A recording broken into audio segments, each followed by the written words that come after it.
Hope all is well. Back at you today with some more RTN News updates. And as you can tell from today's title, Congress is coming after your 401k. America's pension crisis is getting worse. I'm going to be covering several different articles, all dealing with the ongoing pension crisis we're experiencing here in America and what is to come. And so we're only 4 days into the new year, and already we have news about countries deciding to remove themselves or rethink the dollar, or aka dump the dollar. President Erdogan in Turkey tells his citizens in order to help the country out, it'd be in your best interest to go under your pillow, grab the dollars, the euros, and gold. And as you tell them today's title, how the baby boomers will lose their retirement nest egg, I want to share with you a couple thoughts as well as some articles on how the next market correction will be catastrophic for a lot of people. Always cash crisis worse. About Venezuela once again. Systemic important banks. They removed the 1,000 called monetary awareness.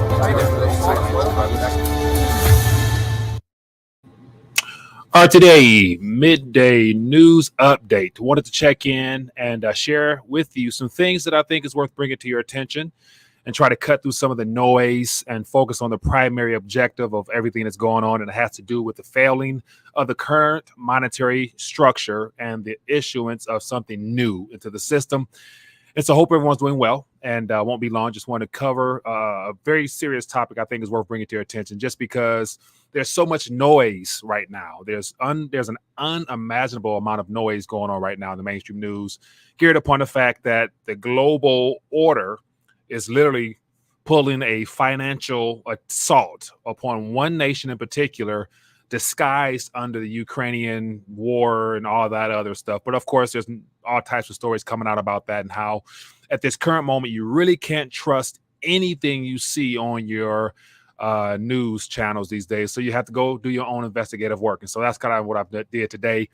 And I want to share with you guys some things I came across that I think is worth your important. What's very important because more information is coming out in regards to what Russia has already prepared for. But there's one particular subject matter that I don't think anybody right now is covering just because it's flown under the radar. And it has to do with the tight structured entity that has been put together by the BRICS nation, which I think possibly in the upcoming weeks, months, could be that shock, that aha moment where a new payment system / structure, intercontinental structure can be thrown out there. But anyway, we're going to dive into that. So for those tuning in, hit the thumbs up button and make sure you guys hit the bell if you want to be notified. And any first-time viewers, welcome to the community.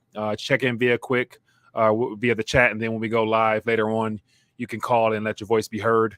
So let me just jump right in. So I came across a interesting headline that led to just my thoughts rambling, and I had to do some research and grab a couple articles to put together all the dots. But ultimately, I want to just jump right in. So here we have on the screen the BRICS payment network, a little artwork I put together a moment ago. But for those who have been following close attention to the events, as I've been trying to cover for several years now, the BRICS have been meeting annually for the last, several years, decade plus, in my opinion. And they have been always, every picture they do or take somehow, some way, it all has them either holding arms, holding hands on top of each other, or something like that, showing their unity. So the BRICS nations are standing strong together right now.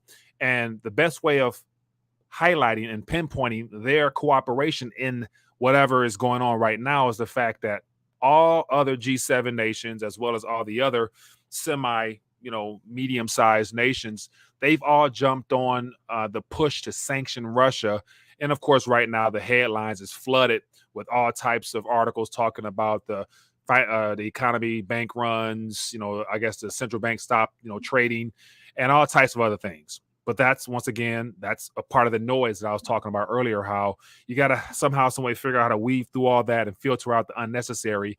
And mind you, I'm not saying it's not important, because definitely, when your ruble drops, 40% or something like that, that is very concerning for the millions of citizens that hold the ruble. So along the way during this transition, there will be pain, but let's not just focus on the pain. Let's focus on what the end objective is, the end goal of all this is. And along the way, we understand the importance of getting your weight up, because that can help preserve and shield you from the ultimate pain, which is losing all of your purchasing power through the destruction of currencies. But here we have a picture here of all 5 of the current BRIC nations joining hands And of course, they know something that obviously the global order that's in power right now, they know what's going on, but your average Joe does not. So I'm gonna try to shine some light on that right now. And so let's jump into some headlines real quickly. This is what caught my attention.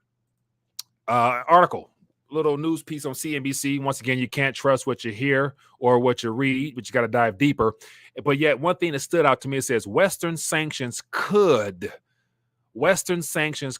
isolate Russia into trading with China. BRICS only, says this economist here.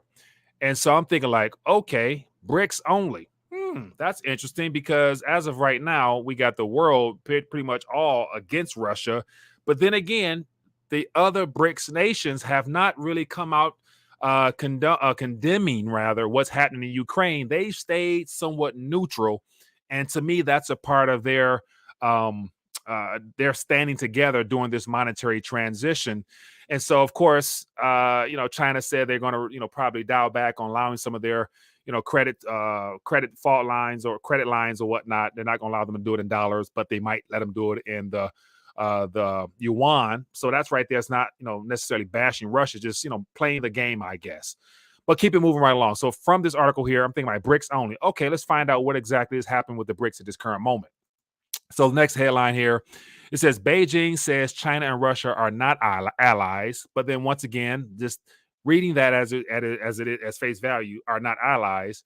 They are partners in crime. And of course, if you go through this, it talks a little about their comprehensive strategic partnership of coordination for a new era.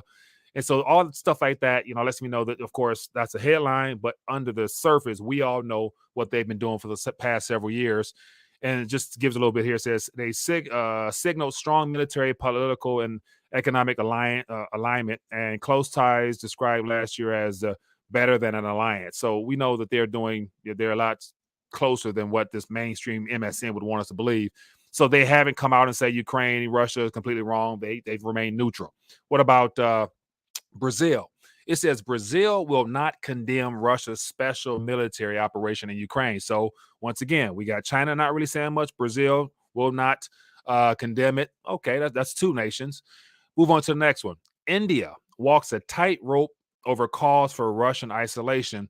And to my knowledge, nothing has changed, but yet India has not really condemned the Russian-Ukraine situation as well. So they've pretty much stayed, as it says here, they've walked a tightrope. They've stayed pretty much neutral or stayed out of it for the main part.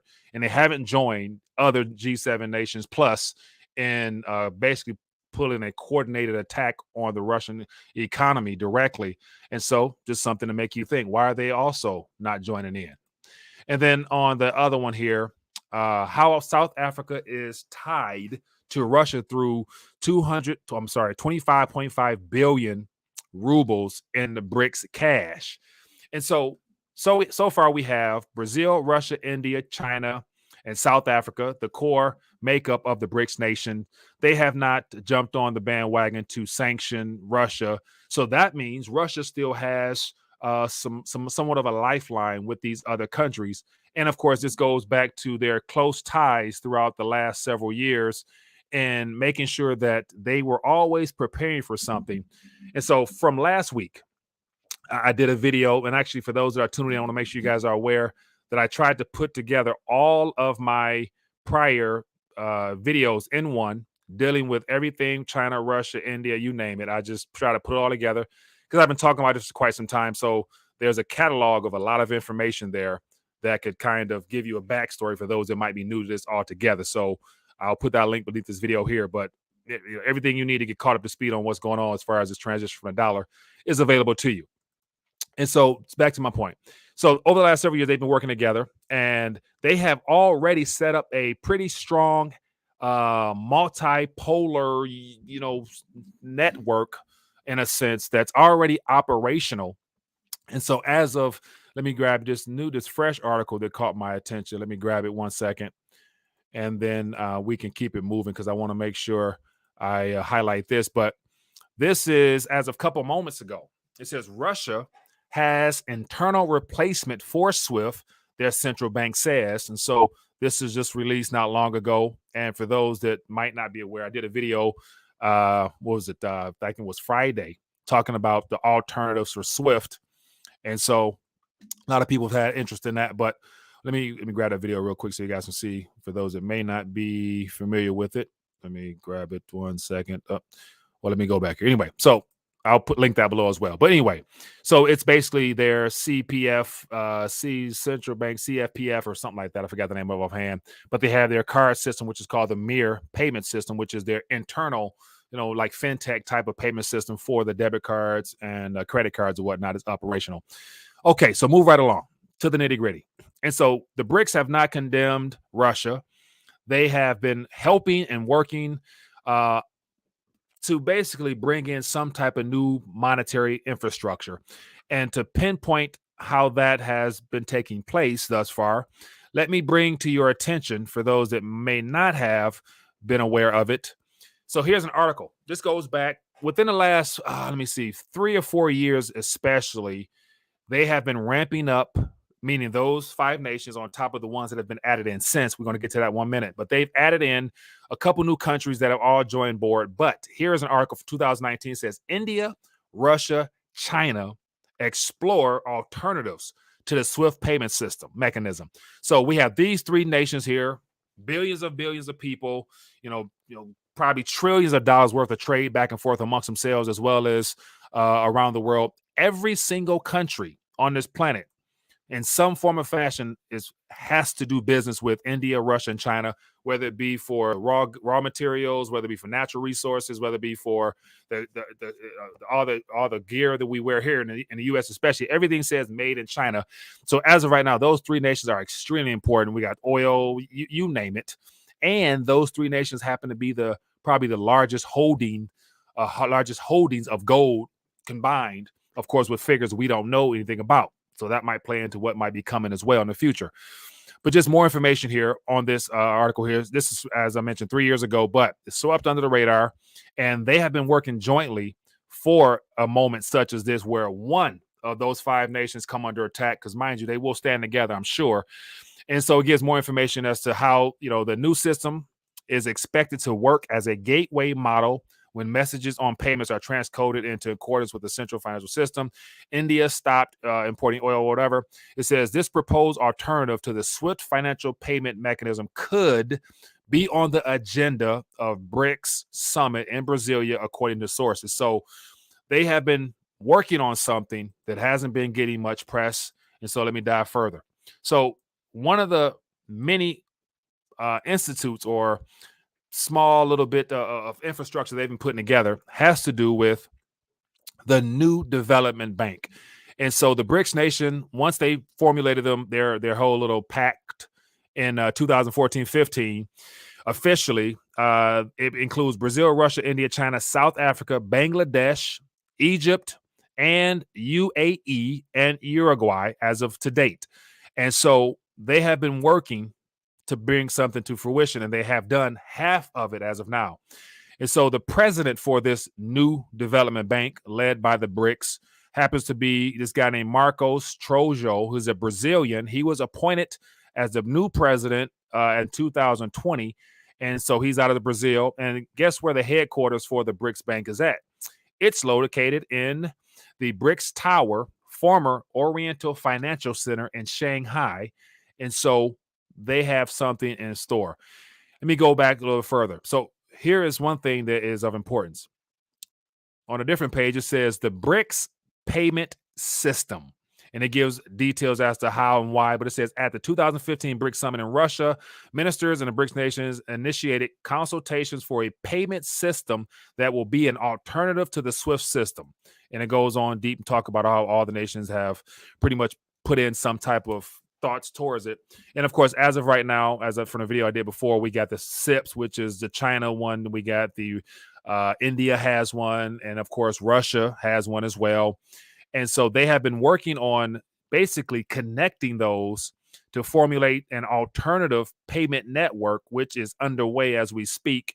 And so with the announcement, I think, of Russia saying that they've officially announced that they have an internal replacement, which confirms the fact that the CPFS payment network is legit. And of course, we know SIPS is legit. We have the Indian one as well. It's good to say that once they or if they have not already, been able to combine those three networks. They have a major payment network system that those five nations, I would imagine at this current moment, have all connected up, and they are probably good to go if they needed to turn it on. So I don't think the whole noise around Russia's financial dealings is really that big of a deal in its entirety. And then keep moving right along. Here is a look at the New Development Bank, their website, and all the current projects they have underway utilizing dollars while they still have them. So mind you, a whole part of the whole dollar scheme is to get as much purchasing power out of this whole situation until something else comes in. And that's why I do believe that there is a clash of the new or the next world structure, whether it be from the West, East, or it's all smoke and mirrors and they're doing it together. We will find out. But as of right now, there's other entities working on their programs as well. And so here's an idea, just the page here gives you more insight, but they have been meeting, gathering board members. They got the full shebang. This is a legitimate entity that is doing things under the radar, and they are at work trying to make something happen right now. And to give you an idea how serious it is, as of right now, here's a list of all their projects that's currently underway. And so they got billions and billions of dollars flowing to all throughout those 6 or 7 countries that I mentioned a moment ago. And so they're doing business back and forth, and it's all denominated in dollars primarily, with some euros and some renminbi on top of that. But once again, I think with most of these 5 nations having a relatively large amount of reserves in USD, they're basically using that USD to basically fund their infrastructure until the next move is made by this entity here, I think. And then to sum this up real quick, just to show you that half of this payment network system is complete already. They have already joined together their fintech or their internal payment structure for their citizens. And so it's called BRICS Pay. It's a single payment system of the BRICS countries. So as of right now, all 5 of the nations that I mentioned, to my knowledge, according to this article here, they all have their internal payment system, just like Alipay in China and WeChat. And then Russia has, as I said on the other day, they have MIR, M-I-R payment system. India has their own payment network, and I think South Africa has their own payment network. And as of this article here was in 2019, it was already able to connect. So they are already able to connect their multiple versions of financial payment systems. But it says thus Brazil, Russia, India, and China, South Africa will be able to use their own financial currencies as a direct basis of exchange for external payments. It says this is heralded as a serious step on the path to de-dollarization. And it goes on to talk about how it mimics Apple Pay, Samsung Pay, you name it. But it gives a lot of in-depth information here as to how they've already connected their different payment systems with their little smart tap and stuff like that. So anyway, the BRICS Pay contactless payment system utilizes the latest fintech. It says technology and innovations which make it possible to successfully compete with traditional banks in the financial service sector. So if they already have their smaller payment mechanism available for their citizens when it's ready to be interconnected, it's good to say that they have their payment network ready to go as well. And so this is just some stuff that you won't hear on the mainstream news because it's all smoke and mirrors, it's all noise for now. But just wanted to bring this to your attention that in the possible next weeks, months, we could hear some type of announcement that, because they attacked one, they're going to say something, hey, you take on one, you take on us all. And so as a result of that, we're going to roll out our own payment network that's already ready, in my opinion. And I see people in the chat talking about XRP and stuff like that. Yeah, we'll find out. I also got some information I want to share with you guys on that as well. So, but I'll bring it to you later. But anyway, just wanted to connect real quick, share with you my 2 cents as to how the BRICS may have something at their sleeves, even though there's pain possibly in Russia right now with the depreciation of the ruble. It's going to be pain for all of us at some point. And so I think it's all about setting up the next infrastructure, what they're focusing on. So in the meantime, you know what you should be doing. Get your weight up, get your calories up, get your prayer up. Do everything you can within your own ability to utilize the remaining purchasing power of your fiat currency, whatever country you're in. Because ultimately, as I always say before, we know what this is really all about. This is about this current infrastructure right here coming to an end. And so as of right now, there's not much left they can get out of this Federal Reserve system. So they need to rebrand it, reset it, or reboot it. And this is what all this is ultimately about. So anyway, hope you guys are doing well. See you at 4 p.m. Hold your thoughts till then, and I'll see you guys there. Hit the thumbs up button. Share this video so more people can find out what's going on, and I'll see you guys at 4 p.m. Peace.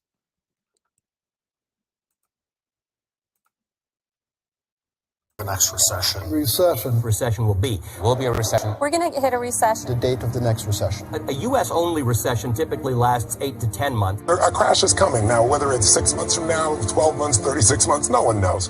If you have the right plan to set up, you can make a lot of money from this.